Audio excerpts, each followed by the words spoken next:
Well, good morning. Trucker Todd here, and time for another video. All right, on Friday, the 28th of April, at approximately 8 a.m. in the morning, there were multiple accidents on Interstate 30 in Texarkana, Texas.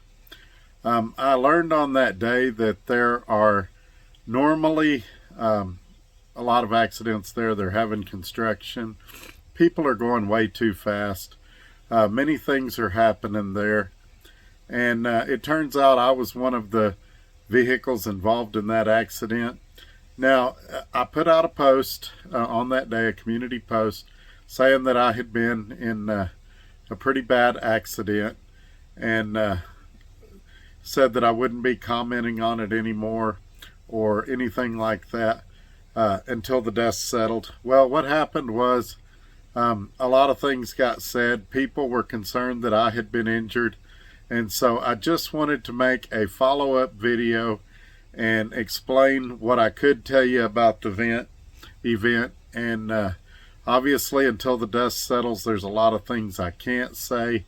But in this video, I'm going to tell you as much as I can comfortably say at this point. And I would encourage you guys to help me out as much as you can too. This is a difficult time. A lot of opportunists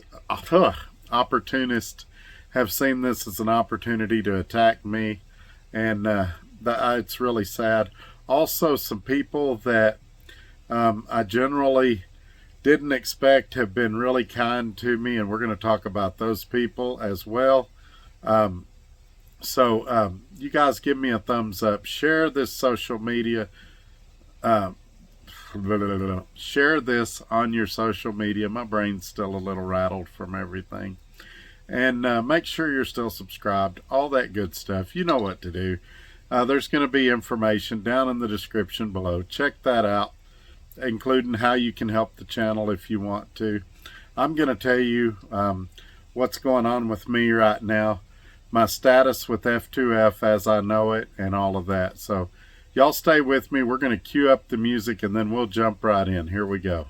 And this is why I do this, why I'm out here, why I keep that hammer down. Flying by these road signs with home on my mind, with these wheels turning round. For my family and for my kids, for this life I wanna live. And this is why I do this.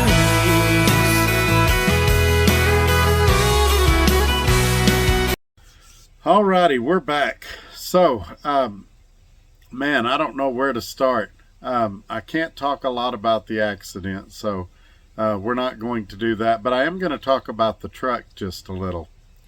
Some people have made some comments about the truck being a piece of junk, things like that.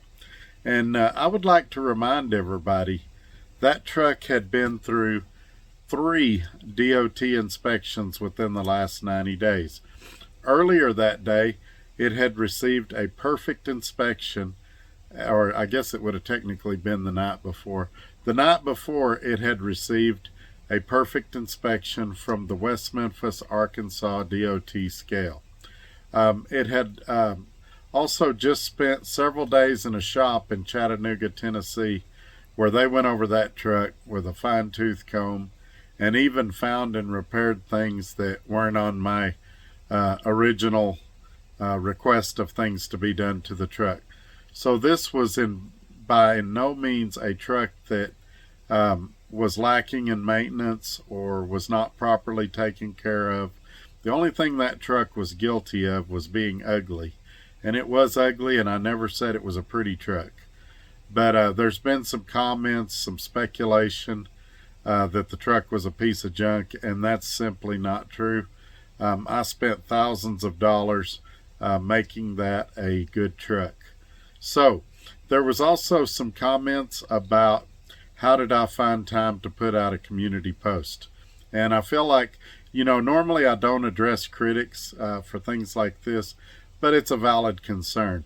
Well, remember when I told you in the intro of this video that there were multiple accidents there in front of me?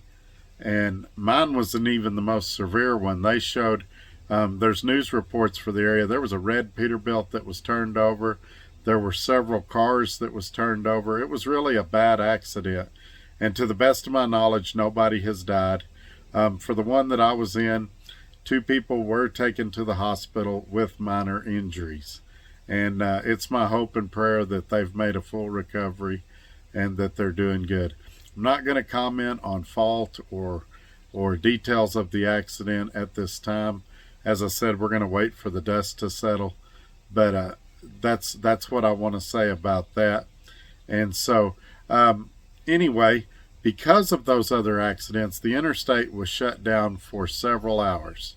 Now, during that time, the very first thing I did upon the accident ending is I got out and I checked on everybody that was involved, made sure everybody was okay. The 2 people that were taken to the hospital were taken with minor injuries, as I understand it. And then after that, I started doing pictures and things like that are required of us. And there was a lot of time that lapsed there. And I did, after I got all my things done, had an opportunity to speak with a couple of the officers that were working the accident. And I did have a time to put out a community post. You guys know there's a lot of people that pray for me and that are concerned about me. And so anytime I have something big happen in my life, I try to share it with the people that have been so loyal to me. And so I did do that. I was probably on the side of the road 3 or 4 hours. So there was plenty of time to do it. In that post, I never suggested that I'd been injured. I said I was involved in a serious accident. And based on the volume and scope, I consider it to be a serious accident. I think most reasonable and logical people would as well. So the next thing a lot of people are going to want to know is what's my relationship with F2F now? And that's a little more complicated because I had to go take a drug test on Friday. And while I have no doubt that I'm going to pass that drug test, and F2F has no doubt I'm going to pass that drug test, and most of the people that know me well have no doubt I'm going to pass that drug test, they can't move forward with me until they get the results back. We're hoping to get the results back later today or tomorrow at the latest. After that time, they will review all of the information they have available at their disposal, and they'll make a decision about if I can continue working with them or if we need to part ways. As for my truck, and we'll talk more about F2F here in a second, but as for my truck, I believe that it's totaled. The harmonic balancer was knocked completely off the truck, which means the engine sustained, there we go, my tongue still ain't working, a lot of impact. And so I believe the engine is damaged beyond repair. And you guys know the cost of engines and the truck, the value of the truck. I believe it would cost more to repair that truck than the value of the truck. And I believe for that reason, the insurance company may total the truck. Now, you guys know, and I know, insurance companies don't move fast, and this could take weeks or months. And, you already knew that, Swift, per their contract, they're not doing nothing wrong. They withhold your checks for 45 to 60 days. And then you guys know that F2F doesn't pay, well, they pay a week behind. So I've gone about a month or 5 weeks or so without a check, without a settlement. And so I won't be able to go a lot longer without going back to work. And some tough decisions will have to be made real soon regarding that. But my hope, my goal is to return to F2F and pick up right where I left off. It just won't be in the truck that I thought it would be in. Now, if they decide that they need to part ways with me, then we'll cross that bridge when we get there. But I can say very comfortably that even if I get fired, even if they break my contract, F2F has been great to work with, and that's why, even though my employment status is unknown at this point, I'm still leaving the recruiting links up, things like that.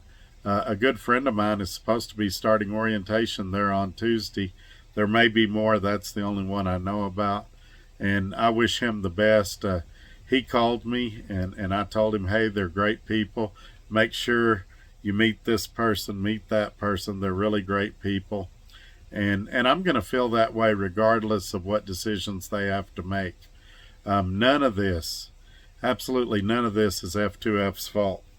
And so I can say that. As to what's my fault, what's not my fault, obviously I can't comment on that right now. But I can tell you with 100% certainty that none of this is F2F's fault. And if they're a company you've been considering, you should still consider them. As far as anything else, I'm not sure what else you guys wanted to know, but I'll try to keep y'all updated. We might have a video tomorrow or Wednesday, depending on when I hear back from F2F.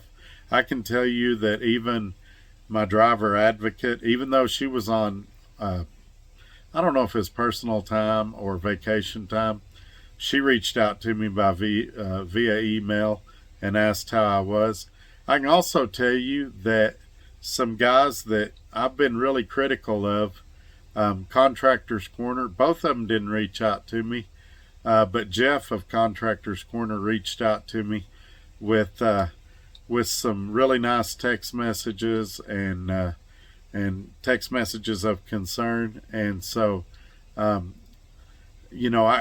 I don't know what I want to say about that other than to say that I know Jeff's a really good guy. We haven't always agreed on everything, but he did that while nobody's watching. They say character's what you do when nobody's watching, and that tells me Jeff's a good guy. So yeah, that's what I'll say about that for now. I was real impressed that he did that. Fortunately, the accident occurred about 40 or 50 miles from where my sister lives, and she was able to get my niece to come pick me up at the impound lot, and I did do my drug test, and then I went to my sister's house, spent the night. My wife came and picked me up, and we're now back in Lubbock at the house at the travel trailer, and I'm fine. I'm still a little shaken. You can tell by my words in this video that I'm stuttering a little. Driving through Dallas coming home, I was a nervous wreck. This really got me. I've never been in anything of this magnitude. I've stopped and helped at accidents that were even worse than that. But when you're directly involved, it kind of sticks with you. And so this has been really tough, and I'm getting through it. I'm getting enormous amounts of calls of support, and I appreciate every one of you. And like always, I'm getting a few naysayers, negative people, but they don't affect me. I know me, and I know what I did and didn't do, and I know what happened and didn't happen, and I appreciate those of you that's been supportive of me up until this point. But there won't be any more live shows for a while. I don't know how long. We may do it next week. It may be a few weeks. We're going to wait and see what happens. Obviously, we'll come back in time to have Trucker CFO on the last Tuesday of the month. We'll for sure do that show. And I just want to tell you that guy's been great too. He's tried to contact me. He tried to call me at least 3 or 4 times while I was at my sister's house, and my signal was terrible there, and we couldn't hear each other. He was also concerned it might have been his signal, but he was really concerned about me, and I appreciate him as well. And a lot of my really good friends on here have reached out as well. But Mike Tyson used to say that everybody has a plan till they get punched in the face, and that's definitely true. I had a plan. Things were a little rocky, but they were going good, and that's what this deal was. It was a big punch in the face. And so you can see that it shook me a little bit, and I'm having to reevaluate things, and go from here. But it's not going to stop me, and you guys know I'm coming back. And for some of you, that's why you watch, because you like to see what happens. Some of you like to see me fall, but some of you like to see me climb too. So we're going to see what happens. And you know, right now we've got our fingers crossed that everything's going to be at F2F, that it's going to be okay, that I can stay there. But I've got to find a truck, and I've got to find a truck with not a lot of money. So while I might make different decisions if I still had a big nest egg left, this is exactly why I tell you guys to save money for instances like this. Some of you have criticized me and say, well, if you had your nest egg you're always talking about, this wouldn't have happened. Well, that's the point of the nest egg. Sometimes it goes away on expenses and you have to rebuild it. It's not like it sits there and it never gets touched. It's something you aspire to, something you keep building to. And you don't stop at a certain number. You build as much as you can. At one point I had quite a bit built. Right now it's lower than it's been in probably 3 years or so, but maybe longer, 4 years or so. But in no means does this mean that this is the end of Trucker Todd, and everything's going to be all right. But that's the main purpose of this video. It's gone a little longer than I wanted to, but I just want you to know that it's all going to be okay. And as soon as I have more information I can share, I will. But for now, you guys be careful, and we'll catch you on the next video. Thank y'all for watching. Bye-bye.